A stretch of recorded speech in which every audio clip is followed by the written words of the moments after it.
200. Boss, matalyaran pwede. Masel to. Gusto ko masal. Sa construction ako pupunta. Sige na nga. 300. 200. 250. Dahil tanghaling tapat. Kaya ko magsalita si Rodriga. Ala.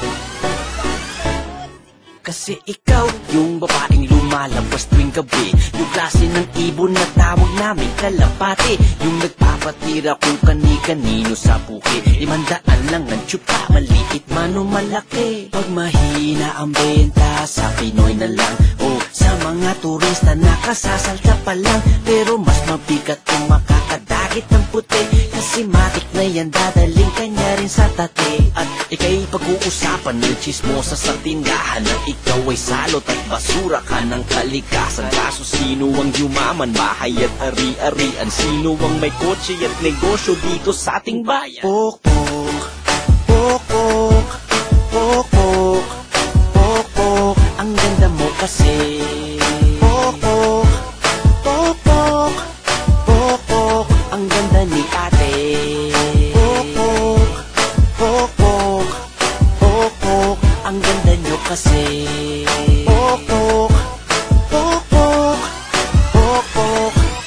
At maraming klase yan, yung iba na pagkamalan lang, dahil sa mga lalaking walang karangalan. Napagkakalat na siya raw ay syota ng bayan, at pagpapasahan sira kanyang pangalan. At yung iba nagputa ng dahil sa kahirapan ng buhay sa Metro Manila. Kaya wag sanang sisihin, wag rin sanang mangmata. Buti nga sila nagtatrabaho, di umaasa kung kani-kaninong tao, basta sarili nila. Sariling sikap lang lahat, konting respeto lang diba? Kaso may mga babae na saksakan ng kate, nadadamay tuloy ang ibang matinong babae. Yung naghahanap lang ng pag-ibig, kaso nga mali, babanatan lang sila kasi ayaw magpatali. Lolokohin na ikaw lang ang mahal, walang iba. Kaso pagtalikod niya, ito ang tawag sa kanya. Pok-pok, pok-pok, pok-pok, pok-pok, ang ganda mo kasi.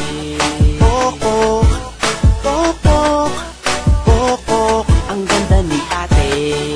Pok-pok, pok-pok, pok-pok, ang ganda nyo kasi. Pok-pok, pok-pok, pok-pok. At habang bata ka pa, ay mag-aral ka, para di magaya buhay mo sa kanila. Ipakita mo na matalino ka at maganda, pwedeng pangasawa at mabuti pang ina. Kung ika'y mag-isa, mas mabuti na may sarili kang pera kesa sa umasa sa batugan mong asawa na wala namang kwenta. Huwag magdalawang isip at tiwanan mo na siya. Pero kung ayaw mo makinig sa sinasabi ko, magtinda ka na lang nga at patikim ng pinya mo. Kasi kung wala ka sa buhay ng babaero, paano na mga tanggero kailangan ng tulad mong pok-pok, pok-pok, pok-pok, pok-pok, ang ganda mo kasi. Pok-pok, pok-pok, pok-pok, ang ganda mo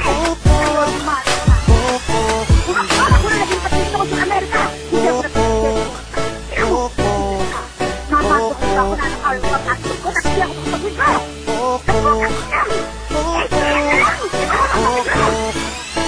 Kaya ang sabi namin, tangina dis, wala nang mura ngayon, kundi ang putang ina mo.